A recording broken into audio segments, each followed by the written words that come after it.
Hello everybody, I'm Professor Frankie McCarthy. I'm the lead commissioner on the Scottish Law Commission's Tenement Law project. I'm recording this video this afternoon to give you a brief overview of the contents of our recent report in this project. This is our final report that contains our recommendations to government. So this should hopefully be a relatively short overview of what the report contains. A couple of preliminary things I should say before we get into it. One is, first of all, this video is aimed primarily at non-lawyers, so hopefully it should be comprehensible if you're coming to this from a non-legal background. If you are a lawyer and you're looking for more of the nitty-gritty of the legal detail, then please do look at the text of the report itself. The report is available on our website, and as I go through the slides in this presentation, I will point out which chapters of the report relate to the content I'm discussing, so you should easily be able to find a bit more detail if that's what you're looking for. The other thing it might be worth saying just at the start is, if you're watching this, you might be thinking, well, when are these legal changes happening? Is the law going to change here immediately? Are we immediately going to have an owners association? The answer to that question is no. The Scottish Law Commission is a body that provides recommendations to the government about ways in which they might want to change the law. So we look at things and then we provide, in this case, a piece of draft legislation that the government could use if it decides that it wants to change the law. We in this body don't have any power ourselves to change the law. That is something that can only be done by a parliament. So we make our recommendations to government, and then they decide if they want to take those recommendations forward and bring about the law reform or not.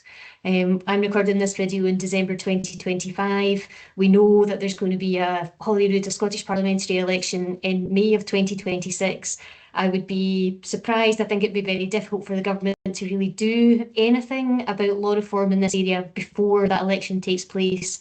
So if the government decides to move forward with their recommendations and to change the law, I don't expect that any of that will happen, at least until after the parliamentary election next May, and it could be longer than that. So this isn't something that's going to happen urgently or immediately. It might even be something that doesn't happen at all. There's no guarantee that the government will accept our recommendations. So this isn't anything that's going to change immediately, just to clarify any uncertainty on that point. Okay, having said all of that, the government did ask us to make these recommendations, so hopefully it is interested in maybe making some changes to the law in this area, but it will ultimately be up to them. So let me run through in summary the content of the report. I've got 6 slides to go through with you today. The first one gives an overview of the background to the project. The next 2 try to set out what the current framework for maintenance of tenement property is and how that legal framework will change should our recommendations eventually be implemented. And then I've got 3 slides after that talk about these owners associations. So what is the owners association? How do members, the flat owners, make decisions about what the owners association should do, and how do we make sure, or try to make sure, that the owners associations will operate in practice? So that's the plan. There's 6 kind of slides to get through. I think it might take about 20 minutes, but we can see how we get on. Okay, so let me start with a little bit about the background to the project. This is covered in chapter 1 of the report, maybe also some issues covered in chapter 2 here. It might be useful just to say at the start what I mean by a tenement. We're talking about tenement law. So tenements aren't just your kind of classic Victorian sandstone building.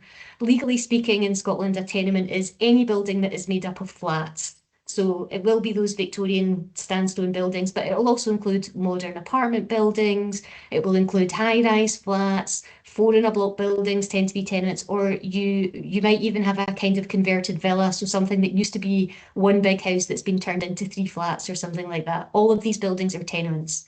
And legally speaking, in Scotland, tenements are made up of flats. Now, you would think of a flat as being a residential property, but any part of a tenement, any unit that makes up a tenement, is called a flat in law, whether it's used for residential purposes or for commercial purposes. So if you've got a block of tenements that's got shops on the ground floor or a pub on the ground floor and then flats up above, then the shop or the pub unit is a flat in the meaning of the legislation.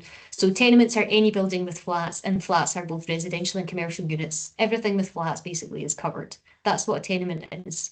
Tenements are a huge part of the housing that we have available to us in Scotland. So 37% of Scotland's housing stock is made up of tenements. Quite a lot of us are living in flats, including me. The tenement stock, in actual fact, all of the housing stock in Scotland is in a kind of declining state of repair. So the Scottish Government carries out these housing condition surveys every year or most years, and what they have been finding over the past 10 or 15 years is that the state of our housing is declining. We're not doing a very good job of taking care of our housing, which is not ideal because, well, for a start, people need somewhere to live, but also, we owe it to kind of future generations to take care of our housing, and also to think about the climate implications of not looking after our housing or not making it as energy efficient as we can. So there's a kind of policy drive amongst politicians and people in government to try to improve the condition or get owners to take better care of their housing. That's true of all housing in Scotland, but it's just more difficult to be able to take care of housing when it's a tenement. Because if your house is a flat, then you can't just yourself decide to repair the roof or to put in, whatever energy efficiency measures. Generally speaking, you're going to need to coordinate with the owners of all the other flats in the tenement so that you can collectively decide to make changes. So it's more difficult, it's more complicated to be able to look after your tenement building than it is for an owner of a single house to be able to look after their single family house, because they're in complete control, whereas the tenement flat owner has to coordinate with other people.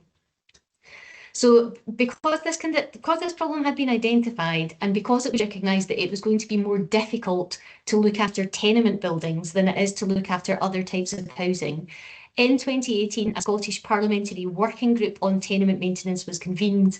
So this was a group that was made up of some MSPs, but also experts from various different groups who are interested in this sort of issue. So architects, surveyors, construction experts, people from the property management or factoring profession, people from local authorities, academics, all different people to all get round a table to try to figure out, well, how can we tackle these barriers to good maintenance of tenement buildings? So this was in 2018, this group was convened.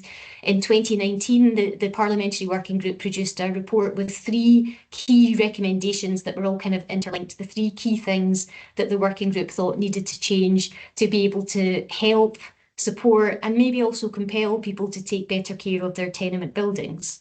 So recommendation number 1 was that every tenement should have an owners association made up of all the owners of the flats in the building. That owners association should have a legal personality. So what that means is that the owners association should be able to enter into contracts in its own name and have its own bank account in the same way that a company can do those sorts of things. So the working group recommended tenements should have owners associations. It also recommended that every 5 years, a tenement building should be subject to a condition inspection where a surveyor would come out and have a look at the fabric of the building to see what is in good condition, what's not, and what needs to be worked on or maintained or improved so that the building can maintain in a good state.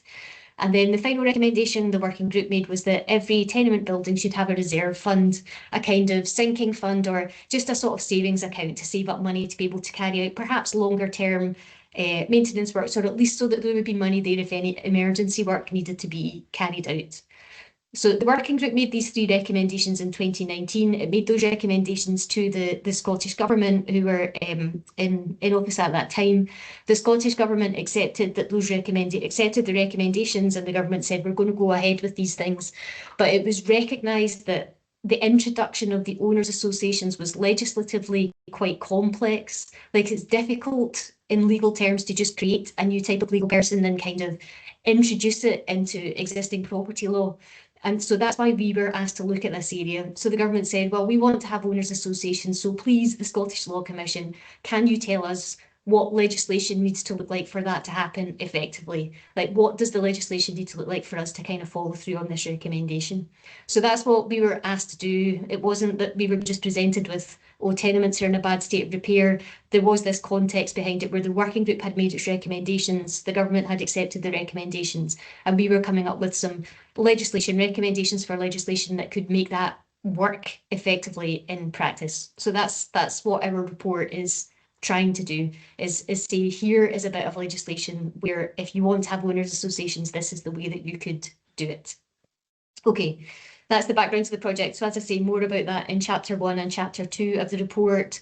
I want now just to come on to just explain a little bit about the way that tenement maintenance works under the law at the moment, so that then I can explain to you how that will change if our recommendations are accepted by government and if new legislation is eventually introduced. So this is covered in chapter 3 of our report. So this is just a kind of overview of the way tenement maintenance works just now. So first of all, when we talk about tenement maintenance, or when our report talks about tenement maintenance, what are we actually talking about? Maintenance of what? So the thing that we're focused on here is what are sometimes called the common parts of a tenement building, or under current law are sometimes referred to as scheme property. Really what this is are the structurally important parts of the building, so the shared or the structurally important parts of the tenement building. The interest is not in something happening in your individual flat. So it's not about your kitchen or your bathroom. It's about the building as a whole. So it's about the roof of the building, the foundations of the building, the external walls of the building, the internal staircase, close stairwell, or maybe lift, whatever it is that gives access to the different floors. It's these kind of key structural parts of the building. That's what we're concerned about, because those are the parts of the building that owners need to cooperate about. If I want to put a new kitchen into my flat, I can just do that. I don't need to ask anybody else usually. But if I want to make sure the roof in my building gets repaired, then all the owners need to be involved in that. So it's those shared parts, the common parts of the building. That's the parts that we're concerned about in this project. So we're talking about maintenance of common parts of the building.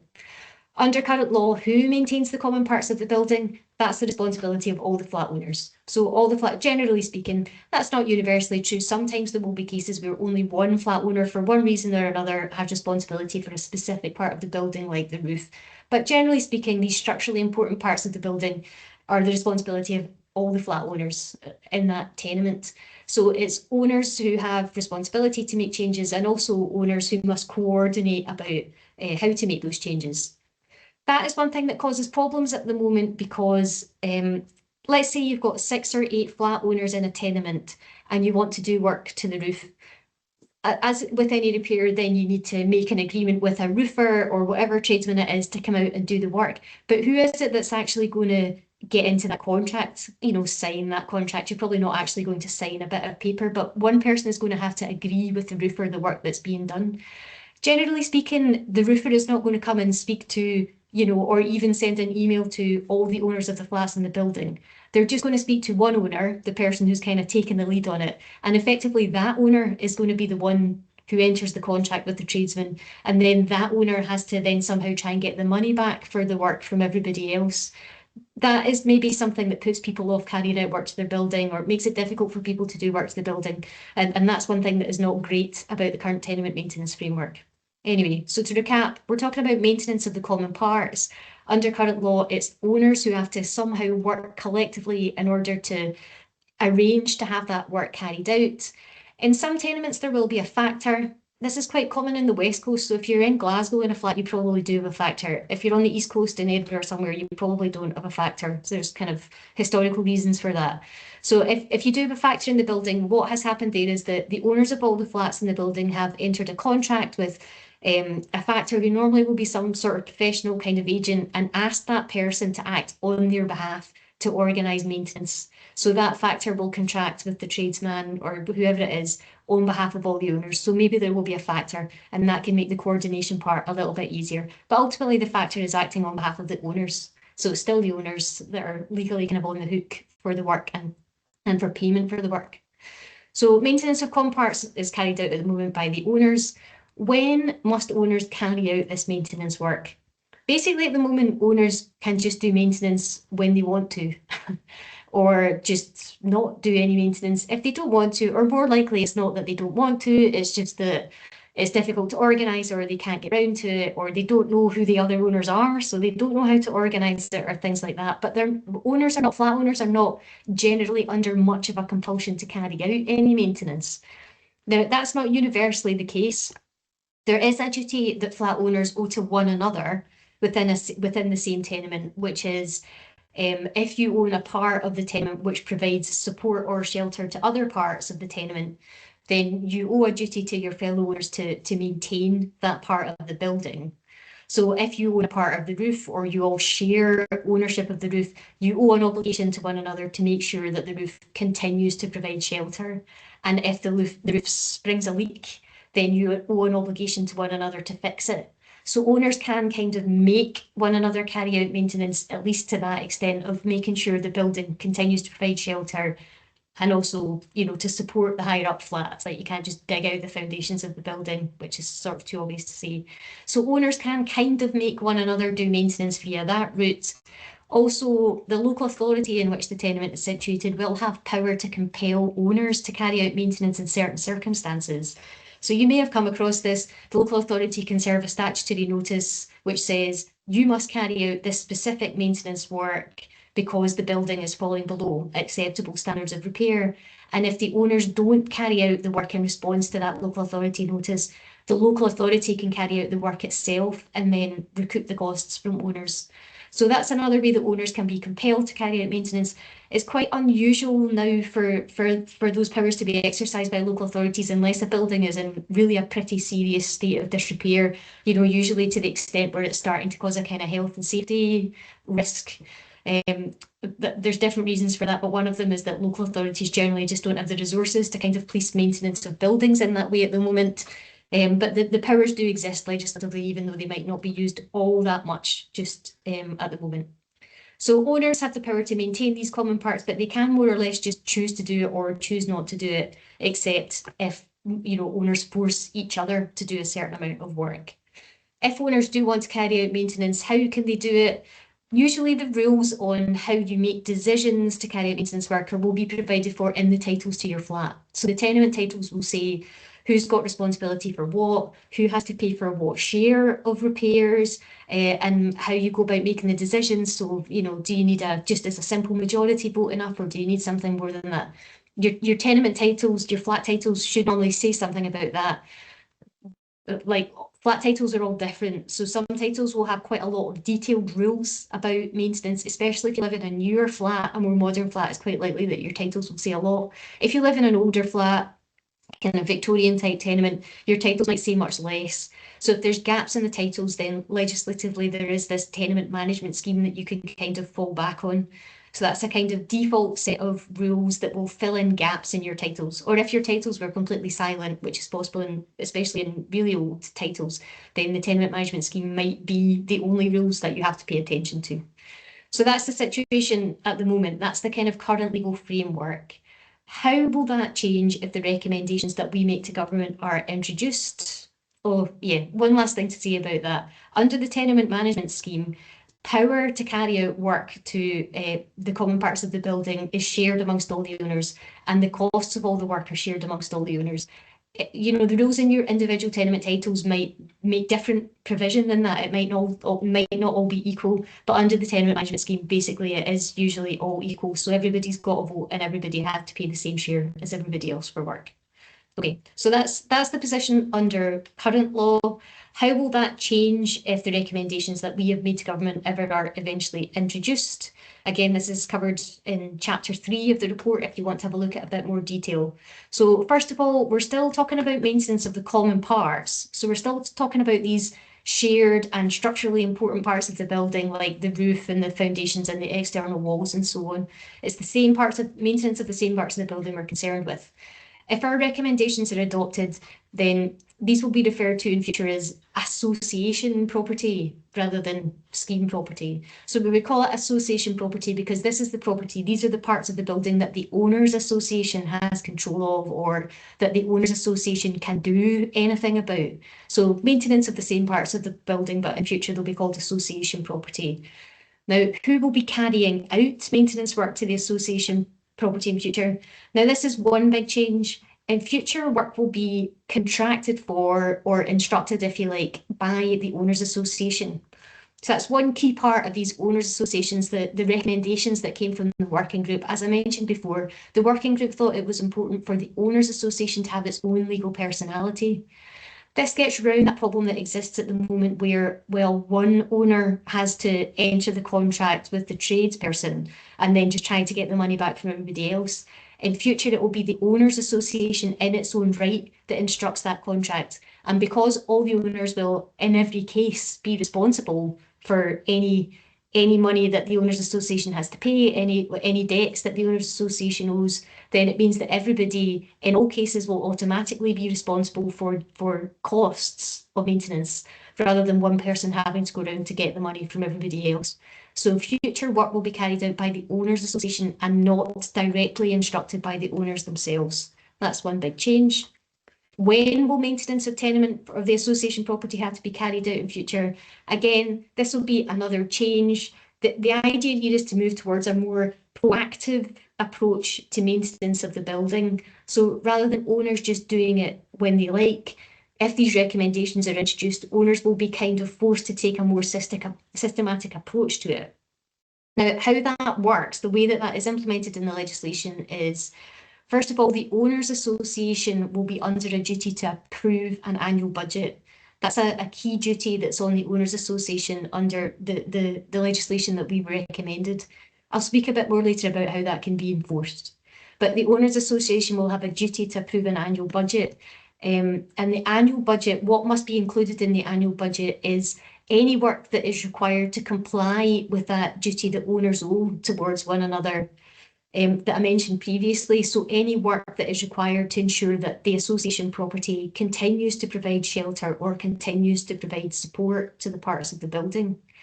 So the Owners Association every year will have to set out its annual budget. And the point of the annual budget is to have a look at all these shared parts of the building, all these common parts of the building, and say, what do we need to do to make sure this can stay in a good state of repair for the coming year? That's the idea. So what work needs to be done in the next year to keep this up to scratch? The Owners Association may wish to do something a bit more ambitious than that. You know, may want to look forward more than just 1 year. It may think, well, let's see what we need to do this year, but let's also think, what are we going to need to do 5 years from now or 10 years from now? Let's think of a sort of longer term maintenance plan and not just for the next year. If owners associations want to do that, they have the powers to do that under the legislation we recommend. And, you know, if the other recommendations of the working group are introduced, you know, I said that the working group suggested owners associations, or sorry, tenement buildings should have to have these 5 yearly condition inspection reports. You know, if that happens, if that's introduced, and if owners associations are introduced, the Owners Association might look at the 5 yearly condition inspection and say, right, okay, so here's what we need to do for the next 5 years, and then make a plan for that. And the annual budget might then take contributions, you know, for each of the 5 years. So you're saving up for the big bit of work that needs to be done at the end of year 5 or something like that. So the approach could be more ambitious than what I'm suggesting here. But under the legislation that we recommend, the minimum, what you will have to do, the duty will be to approve an annual budget, and the annual budget must include work required to comply with these duties to the other owners. So must include work required to ensure that the building continues to provide support and shelter.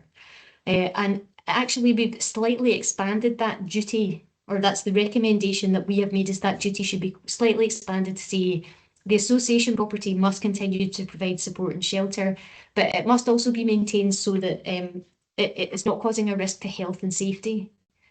So, because sometimes the problems that occur with tenement maintenance might not affect support and shelter. For example, if you've got render on the outside of your building and the render is faulty or it's degrading, it could fall off the building and hit a passerby.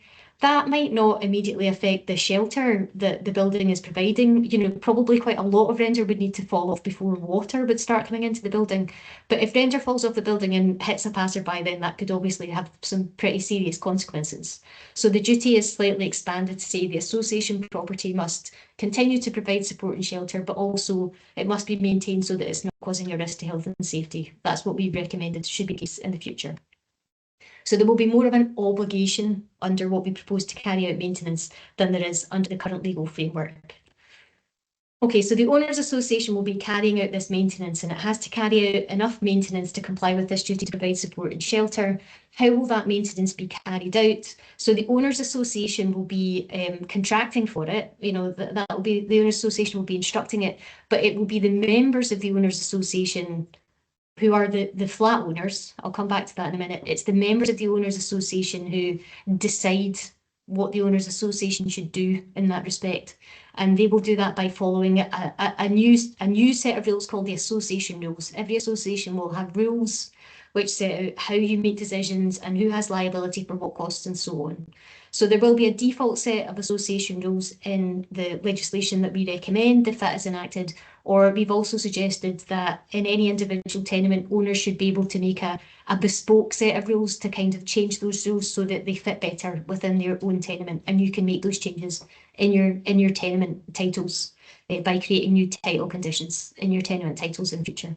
So there is some scope for kind of flexibility there. So that's the change in the framework. We're moving from this kind of owner-led model where people don't kind of really have to do anything to an owners association-led model where there will be more of a duty to kind of at least carry out some maintenance year on year to make sure these basic legal duties are being complied with.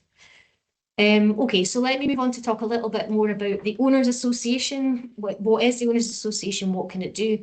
This stuff is covered in chapters 4 and 5 of the report if you want to have a look at a bit more of the detail. So first of all, under the legislation that we have recommended to government, every tenement building in Scotland has to have an Owners Association. That was what the working group had recommended, so that's why the legislation that we have proposed says that. So every tenement will have an owners association. It's not a kind of opt-in thing. You just have to have an owners association if you have a tenement. It's just if there's a tenement, there's an owners association. The only exception to that is if you live in a tenement that's subject to a development management scheme, but that probably won't be the case unless your tenement forms part of a kind of housing estate. Some housing estates have these development management schemes, but it's quite unusual otherwise. So basically every tenement has to have an owners association. The owners association is a legal person. So as I've mentioned, it has a legal personality of its own in the same way that a company has a legal personality of its own, or a charitable incorporated organisation has a legal personality of its own. So it can do things in its own name. That doesn't mean to say that it can just do literally anything it wants. The legislation that we recommend says that the Owners Association has the capacity to do anything necessary in connection with the management or maintenance of association property. So it has power to do anything in connection with that. So that can be things like, as we've already discussed, it can ring up a roofer and get them to come out and look at the roof, or it can enter a contract with a tradesperson. It can also do connected things like maybe employ stair cleaners to come around and do that work. It can open a bank account. Those are the sorts of things that you expect in the Owners Association to do. Our legislation that we recommend does say the Owners Association shouldn't be able to carry on a business. It's not supposed to be a commercial enterprise. We've also said that the Owners Association shouldn't be able to own flats or other buildings, land, tenanted property. So there are some kind of limits just to kind of keep it not too complicated at this stage in the proceedings. But the Owners Association is a legal person who will have capacity to do anything that's needed to make sure the association property is maintained. Now, although it has the capacity to do that, it doesn't mean it can somehow just autonomously start doing things. If you've got a legal person like that, the same way as if you've got a legal person that's a company, you need human beings to make decisions about what it's actually going to do. And in the case of the Tenement Owners Association, it is the flat owners who are going to make those decisions. The Owners Association just generally can't do anything. It can't enter a contract, or it can't put money in a bank account or whatever. It can't do anything unless the members decide that that is what it should do. So I was saying, under current law, owners carry out the work, but in the future, the Owners Association will carry out the work, and that's true. But it is the owners who control what the Owners Association does. So there's an extra legal person there, there's an extra step in the middle, but ultimately control is still with the owners. They just exercise that control in a different way because now they will be controlling the Owners Association rather than entering a contract with a tradesman or whatever. So the Owners Association has this capacity, but it can't exercise that capacity. It can't actually do anything unless owners decide that owners make a decision that that's what should happen. So as I mentioned previously, so we talk about actually the members making a decision, I suppose, rather than the owners. Every person who owns a flat in the building is a member of the Owners Association. That is what is, that really just follows from the working group recommendation, but that is what our legislation that we've recommended to government provides. So if you own a flat in a tenement, you are a member of the Owners Association for that tenement. Again, this is not optional. You can't opt out of it. If you own a flat in a tenement, you're a member of the Owners Association. That's it. Just to clarify there, it is owners of flats who are members of the association. You don't need to live in the tenement.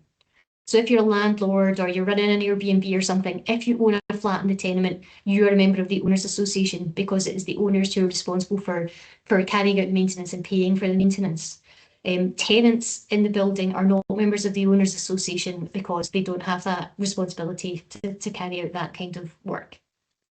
So the members of the Owners Association have, as I mentioned, the power to make decisions about what the Owners Association should do. So they could say, yes, we approve this budget. Yes, we should carry out this work, whatever it happens to be. Owners are, however, also responsible for any costs incurred by the association. So if the Owners Association enters a contract for work, then at the end of that, you're going to need to pay money to the person that's carried out the work. Ultimately, the owners are responsible for paying those costs. So any costs that are run up by the association, liability for those costs lies with the owners, lies with the flat owners in the building. So again, there's a step in between, but owners are still responsible for paying for maintenance. The Owners Association doesn't somehow magically pay its own debts or, have money from somewhere else. Ultimately, the money that the Owners Association have is going to come from the owners. Strictly, it might be possible banks might allow, I suppose, owners associations to borrow money. The bank might do that. I don't know how willing banks will be to do that because normally if you borrow money from a bank, they're expecting you to give them some kind of collateral to promise that you will pay it back. And owners associations may not have much collateral to offer. But maybe it's possible. But ultimately, if the owners association runs up a debt, then the owners are responsible for paying that debt. That makes sense because it's the owners who've decided that the owners association should run up that debt in the first place. So you've got the power as an owner, but you also have the liability for the costs. That's the basic structure. You will need a human being to do the running of the owners association on a day-to-day basis. So I'm saying, the owners association can enter a contract with a roofer or a plumber or whatever it is. But you need a human being to actually pick up the phone or send the email or whatever it is. And the human being, so in a company, it would be a director that's doing that stuff on behalf of the company. In the owners association, there is a manager. The owners association must have a manager who can do that day-to-day work. And it will be a duty on the owners association to appoint a manager. That's one of the key, most important kind of parts of what we recommend is that the owners association must appoint a manager. Again, it will be up to flat owners to do that, and they can decide who they want to appoint. They can appoint anybody. So the legislation that we recommend doesn't limit who they can appoint. In particular, owners are free to appoint one of their own number. So one of the flat owners might agree to become the manager of the owners association, and that's absolutely fine to do that. But so long as a person is willing to act, and flat owners want them to act, then that can happen. If the person who is willing to act is not an owner of a flat in the tenement, though, then the Property Factors Scotland Act 2011 will apply to that person. Any other person who's not an owner of a flat in the tenement who is willing to act as the Owners Association manager will have to comply with the usual requirements of the Property Factors Act, which means they have to register on the Property Factors Register and they have to comply with the Property Factors Code of Conduct. So if someone else wants to do it, that's fine, but they will need to comply with those professional requirements or else they'll be committing a criminal offence. So someone in the flat can do it, or you need to get a registered factor to do it, or you can ask someone else to do it, but then that'll be a crime. So the Scottish Law Commission doesn't recommend crimes. So anybody can do it, but they will need to comply with the requirements of the factoring legislation unless it's one of the owners in the tenement who chooses to do it, which is fine.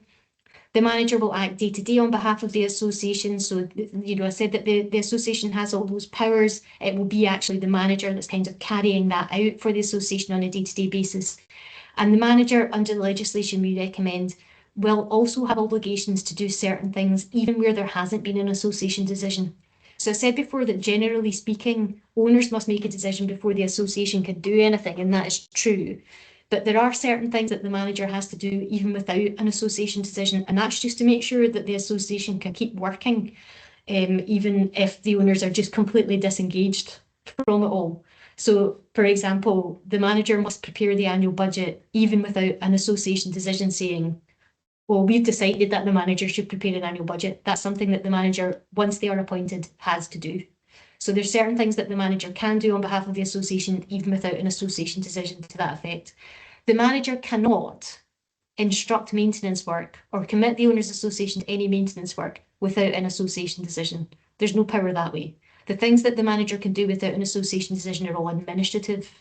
So the manager can't commit the owners association to maintenance without an association decision to that effect, just to be clear on that point.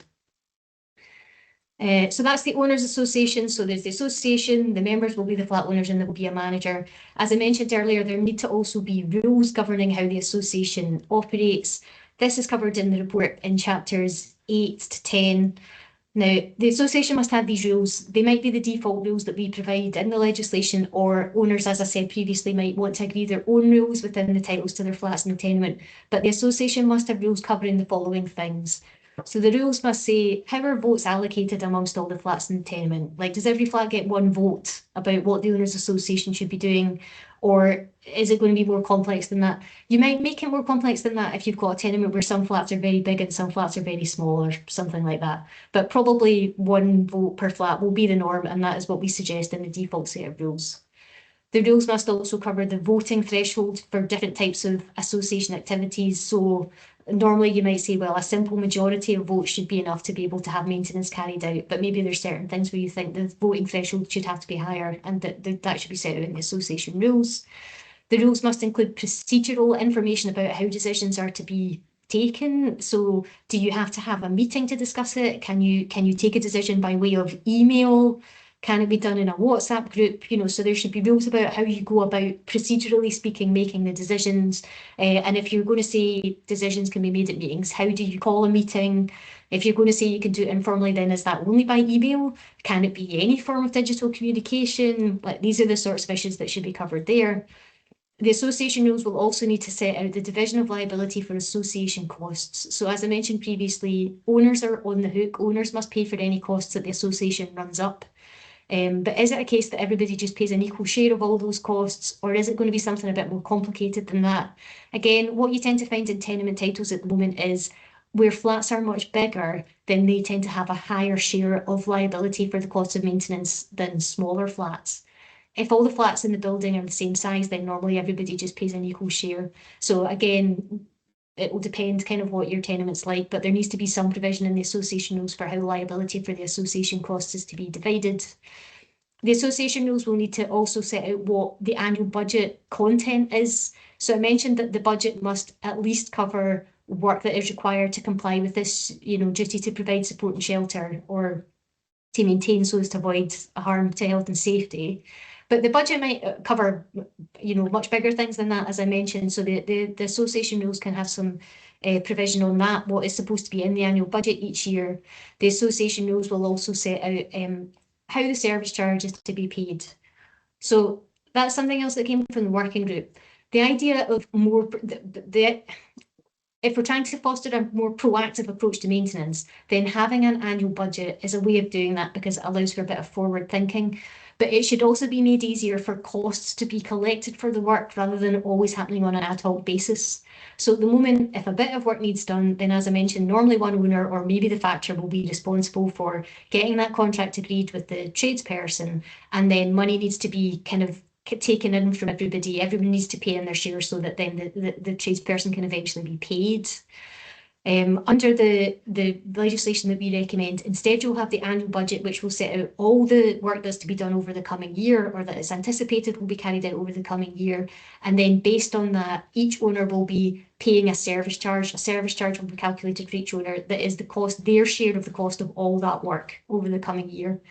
And then you pay the service charge normally kind of month to month. So every month you're paying some money in your service charge, which is covering your share of all the maintenance costs that the owners association is going to run up that year. So the association rules will say, well, how is the maintenance charge calculated, and like when will it be due, and do you have any grace period, how long before enforcement action will be taken to get you to pay, all that sort of stuff. So that being the association rules. That's the basic content of the rules. As I said, we do have a set of default rules, which is set out in the legislation, or owners will be able to modify the default rules using conditions in their tenement titles.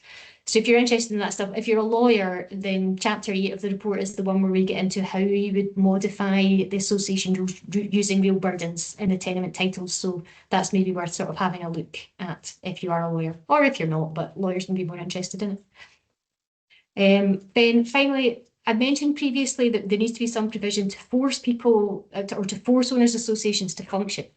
So I've explained, what an owners association will look like, and how the owners association can decide to do things, take action.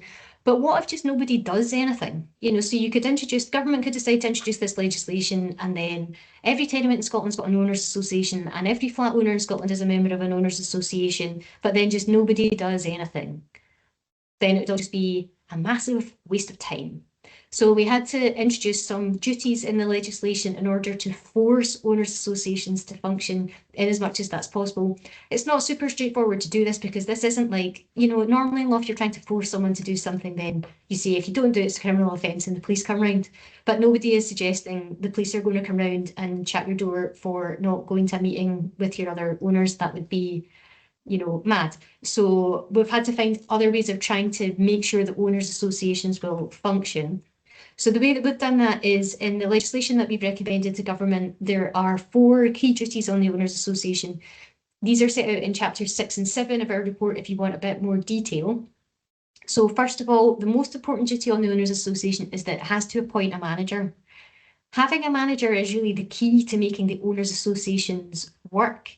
Because as I mentioned, the manager does have some power to make the owners association, to carry out some tasks on behalf of the owners association, even if all the owners are completely apathetic.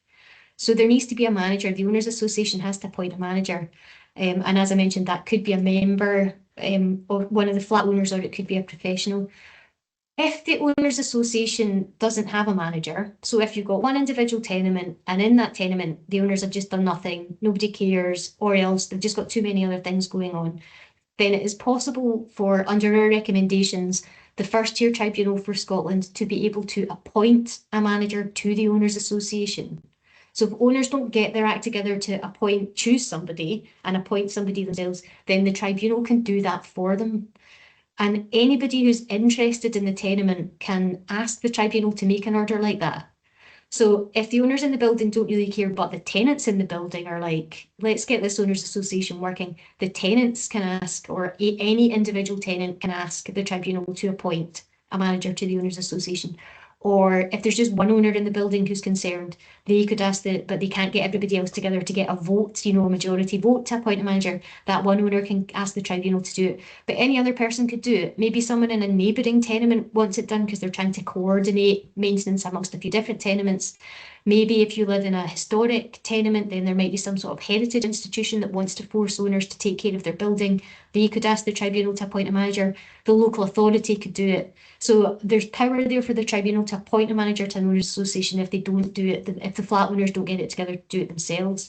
And then, as I mentioned, once the manager has been appointed, they can take certain actions on the owners association's behalf without, even if owners don't vote, even if owners don't engage.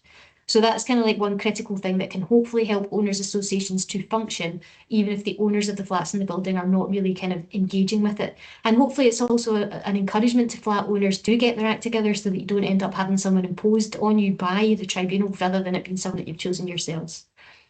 The Owners Association also has a duty to hold an annual meeting of members. So once a year, everybody should get together primarily to discuss what work needs to be carried out over the next year. So there needs to be an annual meeting of members. That can be in person, or it can be online, or it can be a kind of hybrid in-person online thing, depending on what the flat owners want. As I mentioned, the Owners Association will have a duty to approve an annual budget. One thing I should say about that is the manager has the responsibility to prepare the annual budget, even if owners don't take a decision that the manager's supposed to. So the manager will put the budget together. If the manager prepares the budget and sends it round and still nobody will engage, the owners don't engage, nobody responds, everybody just ignores it, the manager also has the power to go to the tribunal and ask the tribunal to approve the budget. So that is ultimately a way that the Owners Association could carry out maintenance that hasn't been voted for by the members. If members just don't engage, if flat owners just don't engage, then ultimately the manager can get approval from the tribunal for the Owners Association to carry out necessary maintenance works. So there needs to be approval of the annual budget, and that approval can be obtained from the tribunal if owners don't engage with the process. And then the final duty is for the Owners Association to make an application for tenement identification details to be noted on the property registers. This one's more of an administrative one that only need to be carried out once But the Owners Association basically needs to make sure that the land register identifies what flats make up the building. The point of this is so that you'll be able to in future go to the land register and say, okay, the tenement is made up of these flats, these are all their addresses, and then you can find out who the owners of the flats are. So it's just to make it easier for maintenance to be coordinated amongst owners of flats in the building, which is not always an easy thing to do at the moment. Okay, I'll leave it there. That's just a short summary. There is a lot more information and a lot more detail on it in the report. We wait now to see what government makes of these recommendations and whether it decides to go ahead with changing the law in this area or not. I'm sure that there will be more publicity about that and more of an opportunity for anybody to contribute to consultation in this area if and when the government decide to go forward with it. Hopefully that is some help, at least in helping you to get through the report if you're interested in this area, and thanks for watching.